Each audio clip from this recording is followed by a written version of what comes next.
सरेआम स्टूडेंट्स को चुराना, तुम्हें क्या लगता है मैं इस बात के बारे में स्कूल एडमिनिस्ट्रेशन से नहीं कहूंगा? कम से कम स्टूडेंट को खुद टीचर चुनने का मौका तो दो। हम दोनों इसे अपनी अपनी सलाह देंगे, उसे खुद ही फैसला करने दो। विपिन घबरा गया। उसके पास पुराने विपिन की याददाश्त तो थी, लेकिन उसे उन यादों को इस्तेमाल करना नहीं आता था। ज्यादा से ज्यादा उसे टेक्निक के नाम पता थे, बस। क्या हुआ, चैलेंज मारने से डर गया? ये तो नियमों में साफ लिखा है, टीचर आपस में चैलेंज कर सकते हैं। अगर आज उसने इस मामले को ठीक तरह से नहीं सुलझाया तो उसका इकलौता स्टूडेंट तो वापस चला ही जाएगा। आज दाखिले का दिन था। कई लोगों ने 0 नंबर वाले टीचर के बारे में सुना था, पर कोई उससे मिला नहीं था। सभी जानना चाहते थे कौन जीतेगा। नियमों के हिसाब से तुम मेरे स्टूडेंट को सलाह दोगे और मैं तुम्हारे। रितेश एक महान टीचर की तरह कोने में खड़ा हो गया और लड़की की तरफ देखकर बोला, लड़की यहाँ आओ, मुझे अपना मार्शल आर्ट का बेसिक पोज दिखाओ और फिर अपनी पूरी ताकत से उस दीवार पर मारो। लड़की हैरान होकर विपिन की ओर देखने लगी। उसकी एनर्जी से हवा में हलचल होने लगी। जोर की आवाज आई। उसके पंच की आवाज पूरी कैंटीन में गूंज गई। कोई देख के ही कह सकता था उसने अच्छी प्रैक्टिस की है। फिर लड़की ने मुड़कर दोनों टीचर की ओर देखा। पोज देखने के बाद विपिन मायूस हो गया। जितना उसे पता था, पुराने विपिन को भी नहीं पता था कि क्या गलती निकले। इसमें कोई हैरानी नहीं कि 0 नंबर मिले थे। विपिन सर, प्लीज मेरी गलती सुधारें। रोहन आगे बढ़ा और विपिन की ओर देखकर बोला। एक तरफ से रोमा उसे देख रही थी। वो भी जानना चाहती थी कि जिस एक्सपर्ट से वो अभी अभी मिली थी, वो रोहन को कैसे सलाह देगा। सबकी नजरें उस पर थी। अगर उसने कुछ ना कहा तो उसका मजाक बन जाएगा। वो कुछ बहाना बनाने ही वाला था कि अचानक उसे किताब में लिखी गलतियां याद आने लगी। कुल 12 गलतियां। मैंने गलत तो नहीं सुना ना? तुम बहुत अच्छा मजाक कर लेते हो। भरोसा नहीं हो रहा है? ऐसा नहीं है कि मैं सलाह नहीं देना चाहता, लेकिन तुम लोग मेरी बात पर भरोसा नहीं करोगे। रोमा, चलो, इस तरह का चैलेंज का कोई तुक नहीं है। रुक जाओ, हम तुम्हारी बात मान लेते हैं। आगे उसने किताब खोली और गलतियां दोबारा पढ़ी। उसकी नजर आखिरी गलती पर पड़ी और फिर बोला, तुमने पोज दाएं हाथ से किया। मेरी सलाह मानो, उसे बाएं हाथ से करो और फिर दीवार पर पंच मारो। क्या पता उसे मिला तोहफा ठीक हो। वैसे भी कोई बचने का दूसरा रास्ता तो था नहीं। ये कैसा मजाक है?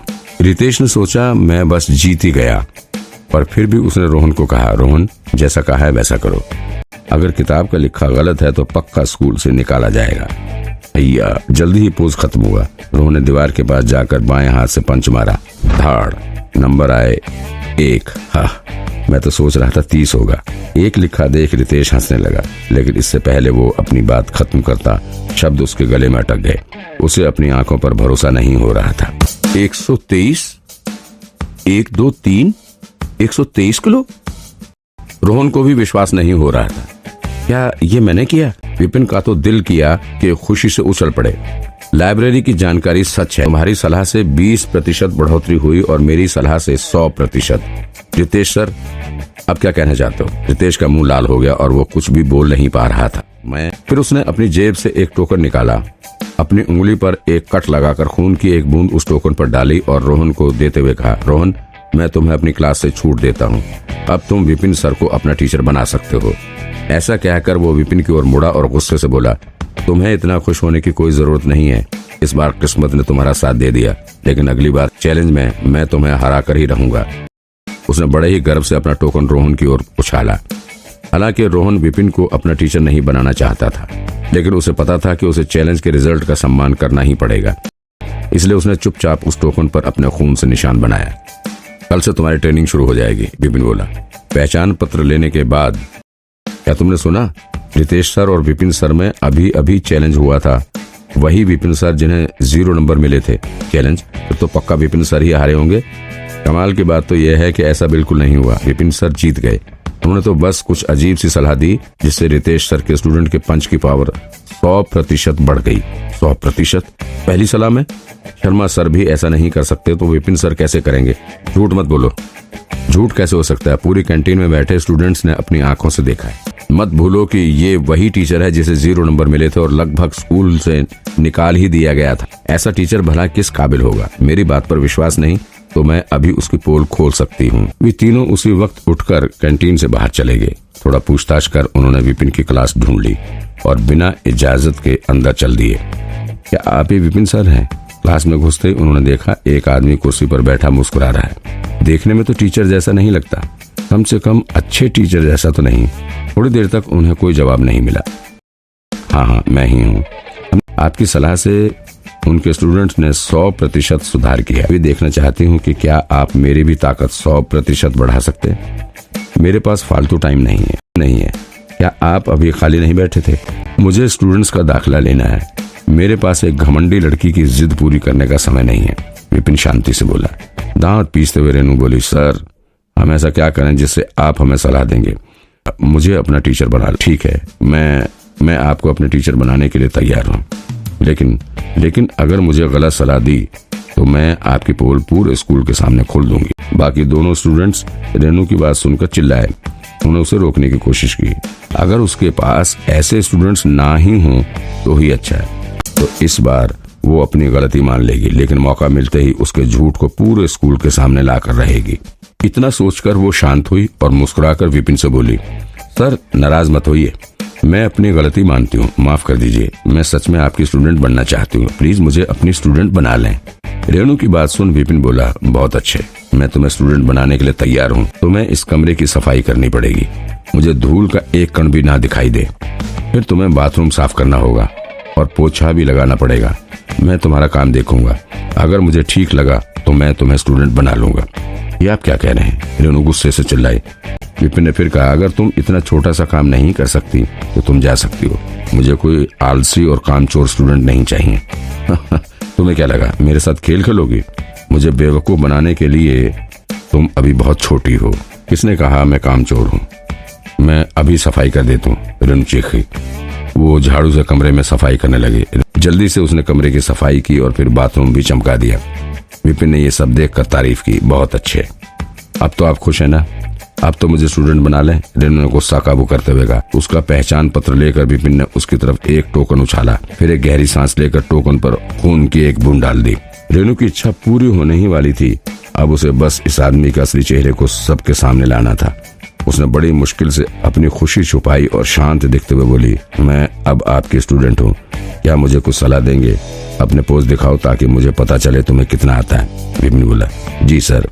बिना एक शब्द और कहे रेनू ने सिर झुकाया और फिर थोड़ी पीछे जाकर अपने कराटे पोज बनाने लगी। हो अय्या। हवा चलने लगी। उसके पोज में स्थिरता थी और ताकत साफ झलक रही थी। वो रोमा से ज्यादा शक्तिशाली लग रही थी। विपिन उसकी ओर देख तो रहा था, लेकिन उसका ध्यान स्वर्ग की लाइब्रेरी पर था। जैसा कि अंदेशा था, एक किताब उड़कर उसके हाथ में आ गई। उस पर रेनू का नाम लिखा था, रेनू मेयर की बेटी, लड़ाकू लेवल 1, तकनीक समुद्री ड्रैगन, कमियां 27। एक गुस्सा जल्दी आता है। ये कमी तकनीक के बिल्कुल विपरीत है। समुद्री ड्रैगन को शांत होना चाहिए ताकि वार करते वक्त पूरी ताकत उस वार में लगा सके। 2, इस किताब में भी पहली की तरह कमियां और तकनीक के बारे में लिखा था। धाड़।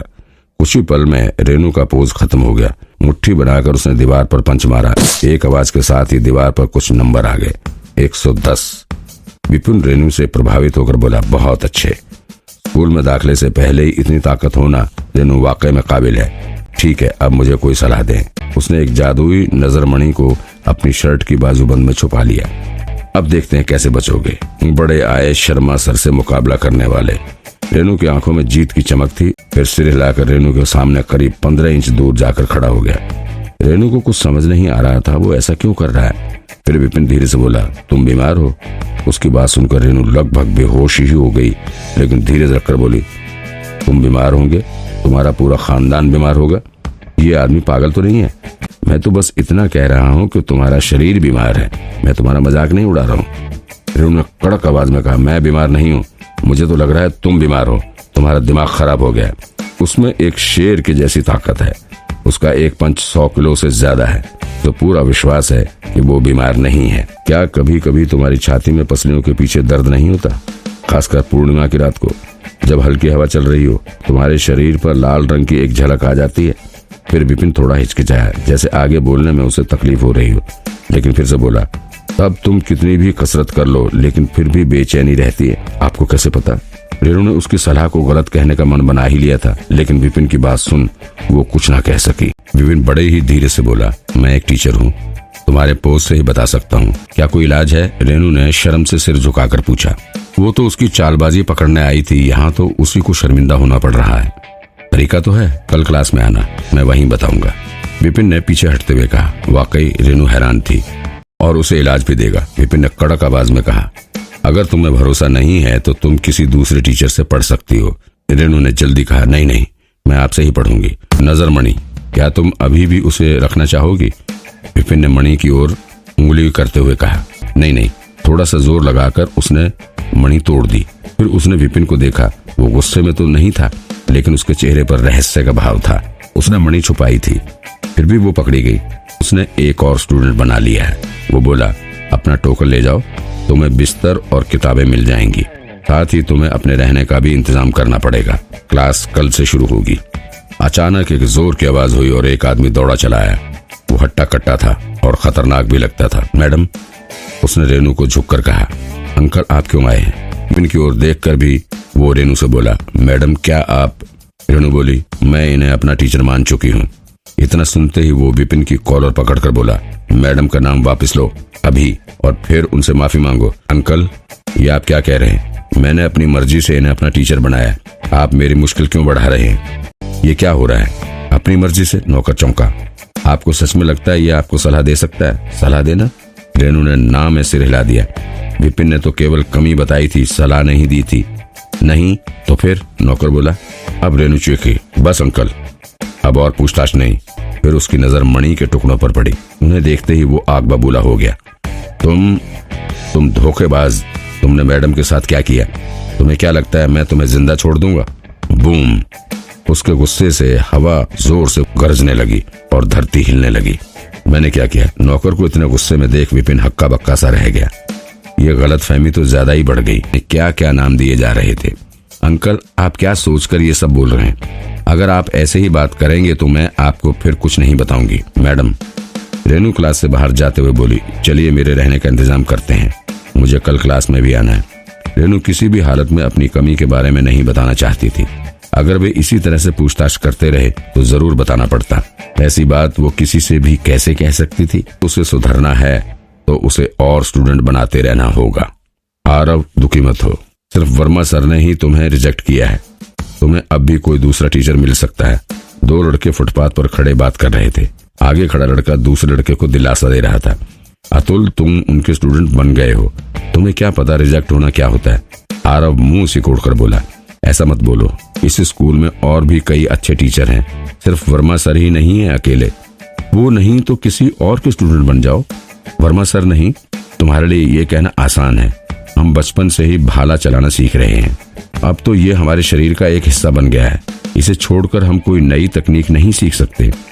वो देखो, वहाँ एक क्लास है, चलो चलकर देखते हैं। एक क्लास देखकर अतुल ने आरव की उदासी दूर करने के लिए कहा। उस क्लास में विपिन ही बैठा था। वो और स्टूडेंट्स को ढूंढने बाहर जाने ही वाला था कि उसने दो लड़कों को अंदर आते देखा। अतुल बोला, नमस्ते सर, क्या तुम टीचर से मिलने आए हो? हाँ, ये मेरा दोस्त है, ये बहुत टैलेंटेड है, खासकर भाला चलाने में। अपनी तकनीक मुझे दिखाओ। आरव के चेहरे पर निशाना देख अतुल ने उसे प्रोत्साहित करने की कोशिश की। अब आ ही गए हैं तो सर की सलाह ले ही लेते हैं, कुछ बुरा तो नहीं होगा। अगर बेकार की सलाह होगी तो हम वापस चलेंगे। आरव ने हाँ में सिर हिला दिया, सार बना दिया। शू! अपने हाथ में भाला लेते ही आरव की चाल ही बदल गई। भाले की धार की तरह ही उसका रूप डरावना हो गया। शूं शूं! भाला चलते ही हवा में गड़गड़ाहट शुरू हो गई। 110। टीचर प्लीज मुझे सलाह दें। भाला पकड़े हुए आरव ने विपिन से विनती की। वो ना तो थका था ना ही परेशान था। सच पूछो तो उसे इस टीचर से कुछ ज्यादा आशा नहीं थी। क्लास का साइज देखकर उसे पता था कि वो बहुत अच्छा टीचर नहीं होगा। तुम भावनात्मक रूप से चोट खाए हुए हो। मेरा कहने का मतलब है तुम पहले भी रिजेक्ट हो चुके हो ना? क्या ये सच है? तुमने मुझे क्यों नहीं बताया कि तुम किसी से अपमानित हुए हो? किससे?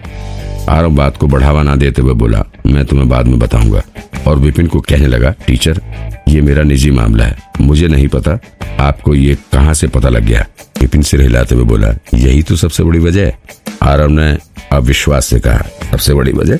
एक टूटे हुए दिल का किसी की तकनीक से क्या संबंध हो सकता था? लेकिन ये दुख की बात है कि जो रिजेक्शन तुमने सहा उसके बाद तुम डरने लगे हो। तुम रिजेक्शन से डरते हो, तुम शर्मिंदा होने से डरते हो। तुम्हारे अंदर हिचक है और ये तुम्हारी तकनीक में भी दिखता है।